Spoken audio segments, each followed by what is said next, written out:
Dear Kuya Poy, magandang gabi po sa inyo at sa lahat ng mga listeners and viewers ng Shoutout. Ako po si Hana, 29 years old mula dito sa Negros Occidental. Sumulat po ako para sana humingi ng payo. May boyfriend po ako at kaka-first anniversary lamang po namin nitong March. Isa po siyang sales agent, Kuya Poy, na itatago ko na lang sa pangalang James. Kliyente niya po kami at weekly kaming kumukuha ng mga produkto sa kumpanyang pinagtatrabahuhan niya. At sa tuwing kumukuha siya ng PO or yung purchase order, ako ang nakakaharap niya. Doon nga po nagsimula ang love story namin. Pero hindi ko na patatagalin pa ang kwento, Kuya Poy. Naging kami ni James. I like him. Pogi siya. Sa true lang yan. Pero, aside from that, gusto ko siya dahil business-minded din. Kaya nung nagpaalam siyang maniligaw sa akin, ay hindi ko na siya pinahirapan pa. Sinabi ko na agad na, okay lang, sige. At ipinakilala ko na rin siya sa pamilya ko. Actually, maayos po ang samahan namin ni James. Siguro kasi dahil ayaw namin ng mga drama-drama sa buhay.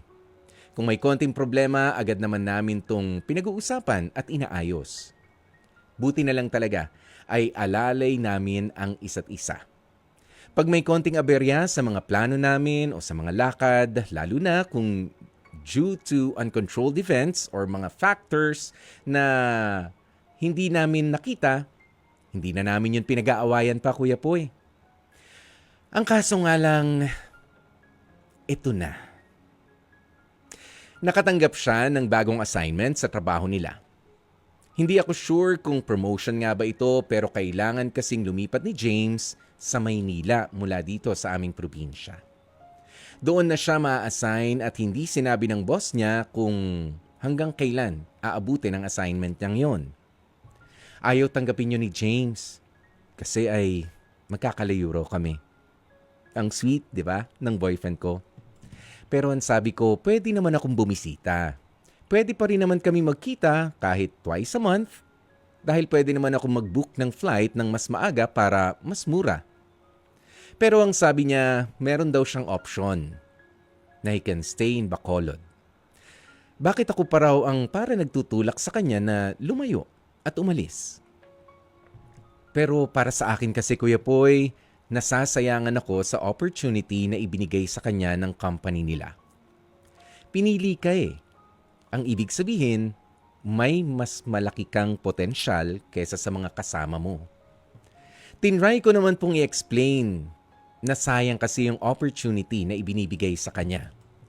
Sa totoo lang, Kuya Poy, breadwinner siya. May pinapaaral na kapatid, may nanay na may karamdaman.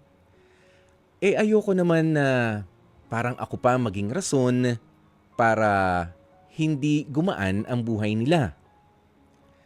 Kung pwede lang na sumama ako sa Maynila, bakit hindi? At doon na rin ako magtatrabaho. Gagawin ko. Pero hindi kaya. Aside from my job sa Bacolod, ay may family business kami. Gamay na gamay ko na ang negosyo na ipinasa at pinagkatiwala na rin sa akin ng mga magulang ko. So ito na, Kuya Poy, papaano ko po ba siya kukumbinsihin? O hindi ko naman ba talaga siya kailangan ng kumbinsihin? Pakiramdam ko po kasi ay nagiging hindrance pa ako sa progress niya sana sa career niya. Sana po ay matulungan ninyo ako. Gumagalang, Hana. Binahagi sa atin ni Hana tungkol sa kanilang magjowa ni James, okay? Na itong si James ay naofera ng trabaho pero mapapalayo sa kanya. Kaya parang ayaw tanggapin itong si James. Alam mo Hana, doon sa tanong mo kanina, kailangan ko pa ba talaga siyang pagpaliwanagan na sayang yung opportunity? Alam mo, nasabi mo na yung gusto mong sabihin eh. 'Di ba? Ngayon, hayaan mo na, total, kaya James yan, tatanggapin niya or hindi, kaya nga may choice siya eh. It's a decision for James to make. Wala ka na doon. Basta nasabi mo na yung punto mo, na manghinayang ka man o hindi, kay James na yan. Hayaan mo siya ma-realize. It's okay na ipresenta mo sa kanya, no, yung mga baka hindi niya nakikita dahil masyado siyang in love, pero yung ipagtabuyan mo pa at idiin nga naman na sige na, dun ka na. Sabi mo nga hindi ka rin sure kung promotion ba yun. Oo, kasi wala namang pangako na kapag ka pumunta ka roon, mapopromote ka na as ano ba mga term dyan, manager, area manager, ganyan. Hindi ka na basta sales agent dito, yung mga ganyan, 'di ba? Hindi mo naman din alam hindi mo naman din sigurado.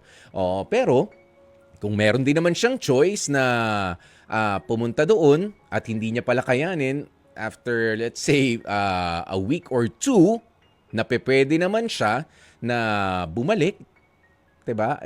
Nga lang hindi magiging maganda 'yun para sa record niya. Ibig sabihin hindi pala siya capable na ma-assign sa iba't ibang mga lugar.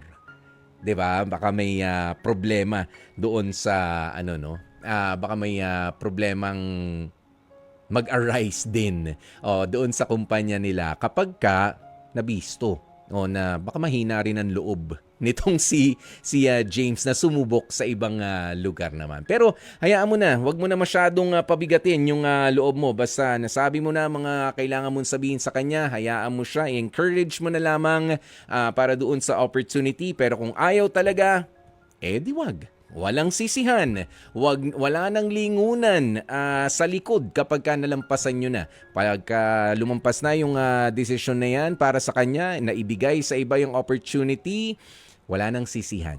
'Di ba? Yun lang ang linawin mo rin kay James, 'di ba? Dahil mas gusto niyang kasama ka 'di ba? Mas sabay ninyong aabutin daw yung mga pangarap ninyo di yun ang masusunod.